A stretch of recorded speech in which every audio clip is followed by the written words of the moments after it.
Okay, so moving on to respiratory regulation during exercise. This is where things get slightly more complicated, although if you just work things through bit by bit, it's fairly straightforward what's going on.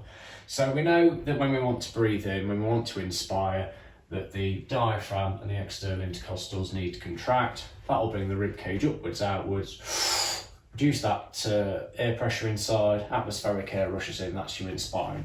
During exercise, we also know that we recruit additional muscles to help us with that, and that's your sternocleidomastoid and your pectoralis minor. So how do we know that we've begun to exercise? Well, it's just like with the cardiac control centre and the vasomotor control centre, we're relying on information coming from those receptors placed around the body. So again, we're looking at chemoreceptors. They're measuring your blood acidity levels. That's caused by lactic acid levels going up as you exercise. We're looking at proprioceptors. They're based in and around the joints. That's looking at your movement levels as you begin to exercise. Obviously, your movement levels are going to go up, so that's a fairly good indicator that exercise has begun. And then also, for the respiratory control centre, we also look at thermoreceptors, and they're looking at blood temperature. And again, if your blood temperature is going up, it suggests that you've started exercising.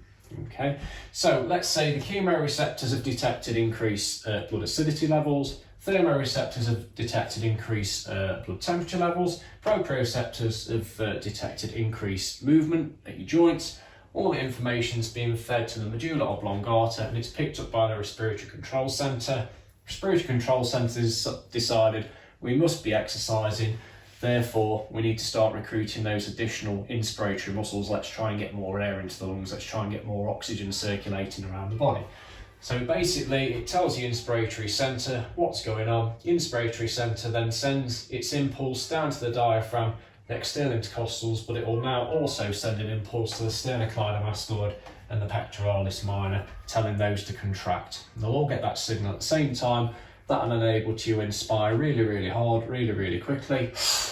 And then what happens is your lungs start to stretch. And this is where your baroreceptors come in. So they're placed around your chest cavity and your lungs, and they'll be able to tell if the lungs are at risk of overinflating. And basically, when you exercise and you're breathing in really, really hard, as your lungs are about to overinflate and they start to stretch, your baroreceptors will pick this up and will send an impulse very, very quickly up to the respiratory control centre, up to the expiratory centre this time.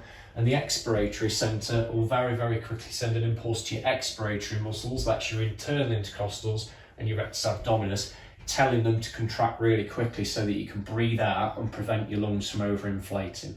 Okay, so the inspiratory centre during exercise, that's telling your diaphragm, external intercostals, sternocleidomastoid and pectoralis minor to contract. Because they're all contracting together really, really hard and you're breathing in lots and lots of air, there's a chance that your lungs could overinflate. That gets picked up by your baroreceptors, and then your expiratory centre sends an impulse to your internal intercostals and your rectus abdominis, telling them to contract so that you can breathe out. And that cycle will continue as long as exercise is taking place.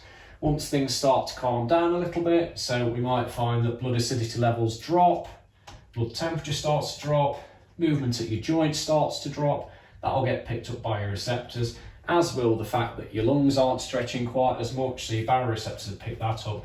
And it might be the case then that these additional respiratory muscles can then be turned off again, basically, for want of a better word, and you'll go back to just using your diaphragm and your external intercostals as you would at rest. Remember, at rest, all we do for breathing in, diaphragm and external intercostals contract, and then to breathe out, they just relax. And you'll just breathe out like that. Okay?